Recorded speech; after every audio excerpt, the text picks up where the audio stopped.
तो आइए आज किस्त 338 के वाकयात पर ज़रा गहराई से बात करते हैं। दिलान के हादसे के बाद अस्पताल में जो माहौल है काफ़ी तनाव वाला है। बिल्कुल, ख़ास तौर पर दिलान और आने वाले बच्चे की सेहत को लेकर, और फिर ख़ानदान वाले सबके अपने अपने जज्बात, अपनी अपनी परेशानियाँ। हाँ, जैसे सुबेहा हैं, जुदित, हसन, जवाहिर, आज़ादा साहिबा, गुल, फुरात, सब किरदार इस वक्त बहुत अहम हो गए। सही कहा।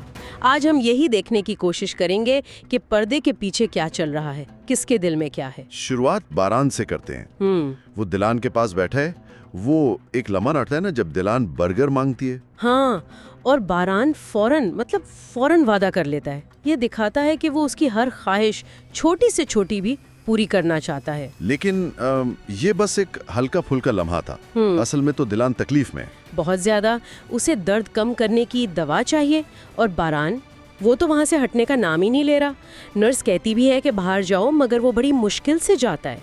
ये सिर्फ मोहब्बत है या आप कह रही थी शायद कोई खौफ भी?